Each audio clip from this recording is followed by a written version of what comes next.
മിഥുൻ വിജയകുമാർ വലത് നിരീക്ഷകൻ ചേരുന്നുണ്ട്. ശ്രീ മിഥുൻ, ഇവിടെ ഒരു കോർപ്പറേഷൻ എടുക്കുന്നു, 2 മുനിസിപ്പാലിറ്റി, 24 ഗ്രാമപഞ്ചായത്ത്. അപ്പം BJPയെ സംബന്ധിച്ച് ഇതിപ്പോൾ ആഘോഷിക്കാനുള്ള വകയുണ്ട്. എങ്ങനെയാ യാത്ര? BJPയെ സംബന്ധിച്ച് അത് കേരളത്തിൽ എത്രത്തോളം ശക്തി നൽകുന്നതാണ്, ഊർജം നൽകുന്നതാണ് എന്നാണ് വിലയിരുത്തുന്നത് വലത് നിരീക്ഷകൻ എന്ന രീതിയിൽ? ഇപ്പോൾ BJPയെ സംബന്ധിച്ച് ഇതൊരു വലിയ ഒരു നേട്ടമാണ്. കാരണം BJPയെ ജനങ്ങൾ ഇപ്പോൾ ഒരു തേർഡ് ഓൾട്ടർനേറ്റീവ് എന്ന് മാറിയിട്ട് പല സ്ഥലങ്ങളിലും ഒരു പ്രൈമറി ചാലഞ്ചറായിട്ട് കാണാൻ തുടങ്ങി കഴിഞ്ഞു. അപ്പൊ അതിന്റെ ഒരു ഉദാഹരണമാണ് ഈ ഒരു ഇലക്ഷന്റെ റിസൾട്ട്. അപ്പം ഇതിനെ തീർച്ചയായിട്ടും BJPക്ക് വളരെയധികം വരാൻ പോകുന്ന ഇലക്ഷനിൽ അവർക്ക് വലിയ രീതിയിലുള്ള മോട്ടിവേഷനാണ് ഇത് കൊടുക്കാൻ പോകുന്നത്. കാരണം ഇതൊരു ബൈപോളാർ LDF UDF ഫോർമാറ്റ് എന്ന് മാറിയിട്ട് അവർ തമ്മിലുള്ള ഒരു മത്സരത്തിൽ നിന്ന് മാറിയിട്ട് BJP ഇവിടെ പല സ്ഥലങ്ങളിലൊരു പ്രൈമറി ചാലഞ്ചറായി മാറിക്കൊണ്ടിരിക്കുകയാണ്.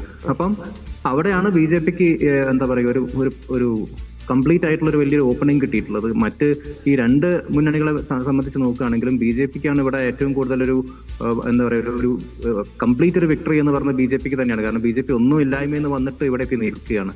മറ്റ് 2 മുന്നണികളും പല സമയത്തും അങ്ങോട്ടും ഇങ്ങോട്ടും എന്താ പറയുക പോരടിച്ച് തോൽക്കുകയും വീണ്ടും വരികയൊക്കെ ചെയ്യുകയാണെങ്കിൽ പോലും തിരുവനന്തപുരം കോർപ്പറേഷൻ പോലത്തെ ഒരു കോർപ്പറേഷൻ BJP പിടിച്ചെടുക്കുന്നു എന്ന് പറഞ്ഞത് തന്നെ BJPയെ സംബന്ധിച്ച് വലിയൊരു കാര്യമാണ്. കാരണം 45 വർഷമായിട്ട് LDFന്റെ ഒരു എന്താ പറയുക ഒരു സ്ട്രോങ് ഹോൾഡ് ഏരിയ BJP ഇത്ര എന്താ പറയുക അനായാസം പിടിച്ചെടുത്തു എന്ന് പറയുമ്പോൾ അത് BJPയെ സംബന്ധിച്ച് വലിയൊരു അവരുടെ താങ്കൾ എന്താണ് അതിനെക്കുറിച്ച് പറയുന്നത് എന്ന് വെച്ചാൽ ഏത് വിഷയത്തിൽ, എന്തടിസ്ഥാനത്തിൽ, എന്ത് മാനദണ്ഡങ്ങൾ വെച്ചുകൊണ്ട് ആളുകൾ BJPയെ സെലക്ട് ചെയ്തു, ഇല്ലെങ്കിൽ BJP സ്ഥാനാർത്ഥി മതി എന്ന് തീരുമാനമെടുത്തു എന്നാണ്, പ്രത്യേകിച്ച് തിരുവനന്തപുരത്ത്? അതിൽ കേരളത്തെ സംബന്ധിക്കുന്ന പല വിഷയങ്ങളും ഈ അർബൻ ഏരിയാസിലാണ്, അർബൻ പോക്കറ്റ്സിലാണ് ഏറ്റവും കൂടുതൽ ഡിസ്കസ് ചെയ്യപ്പെടുന്നത്. അതിൽ ശബരിമല ഒരു വലിയ വിഷയമാണ്. നമ്മുടെ ജനങ്ങൾ നേരിടുന്ന ദൈനംദിന പ്രശ്നങ്ങളൊക്കെ തന്നെ ചർച്ച ചെയ്യപ്പെടണം. കാരണം ഈ പറഞ്ഞ പോലെ ആളുകൾക്ക് ജോലി, അല്ലെങ്കിൽ കുട്ടികൾക്ക് വിദ്യാഭ്യാസം, അങ്ങനെയുള്ള പ്രാഥമികമായിട്ടുള്ള കാര്യങ്ങളിൽ പോലും കേരളം ഒരുപാട് പിന്നോട്ട് നിൽക്കുന്ന അവസ്ഥയിലാണ്. ഈ പറഞ്ഞ ജനങ്ങൾക്കൊരു മാറ്റം വേണമെന്ന് അവർ ആഗ്രഹിക്കുന്നുണ്ട്. അപ്പം ഈ സബ്കാ സാത്ത് സബ്കാ വികാസ് എന്ന് പറഞ്ഞ മോദി മുന്നോട്ട് വെക്കുന്ന, രാജീവ് ചന്ദ്രശേഖർ ഏറ്റുപിടിച്ച ആ ഒരു മുദ്രാവാക്യം ജനങ്ങളിലേക്ക് നല്ല രീതിയിൽ എത്തിക്കാൻ അവർക്ക് തിരുവനന്തപുരം സാധിച്ചു എന്ന് തന്നെയല്ലേ മനസ്സിലാക്കേണ്ടത്. പിന്നെ ഈ എന്താ പറയുക ഈ ബാങ്കിലെ തട്ടിപ്പ്, അല്ലെങ്കിൽ ഈ ഒരു തമ്പുരാൻ കൾച്ചർ ഉണ്ടല്ലോ ഈ പിണറായി വിജയൻ വന്നതിന് ശേഷമുള്ള, അപ്പൊ ഇതൊക്കെ ജനങ്ങളെ ബാധിച്ചു തുടങ്ങിയിട്ടുണ്ട്.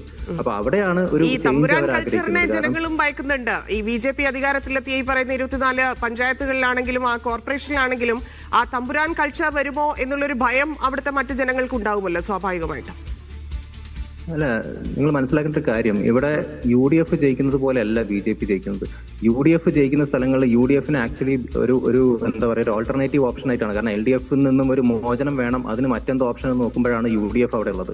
പക്ഷെ BJP എവിടെയൊക്കെ വരുന്നു അവിടെയൊക്കെ മെറിറ്റിന്റെ അടിസ്ഥാനത്തിൽ തന്നെയാണ് വരുന്നത്. കാരണം BJP അവിടെ പ്രൂവ് ചെയ്യാൻ കേപ്പബിൾ ആണ്, അല്ലെങ്കിൽ ഇവർക്കൊരു അവസരം കൊടുക്കാമെന്ന് ജനങ്ങൾ തീരുമാനിക്കുന്നിടത്താണ് BJP വരുന്നത്. അല്ലാതെ BJP ഒരു ഓൾട്ടർനേറ്റീവ് ഓപ്ഷൻ ആയിട്ട് ഇപ്പോഴും കേരളം കണ്ടു തുടങ്ങിയിട്ടില്ല. അപ്പൊ അവരെ ഇപ്പോഴും എവിടെയൊക്കെ തെരഞ്ഞെടുക്കുന്നുണ്ടോ അവിടെയൊക്കെ മെറിറ്റിന്റെ അടിസ്ഥാനത്തിൽ തന്നെയാണ് അവർ വരുന്നത്.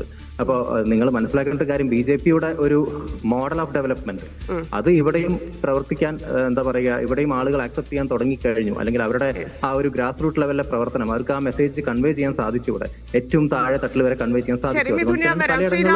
ഇവിടെ എന്ത് മെറിറ്റാണ് ഇപ്പൊ മിഥുൻ പറഞ്ഞ ആ മെറിറ്റ് താങ്കൾക്ക് മനസ്സിലായോ? ആ മെറിറ്റ് അടിസ്ഥാനത്തിൽ ജനം വിലയിരുത്തിയിട്ടുണ്ട് പല വിഷയങ്ങളിലും BJPയെ.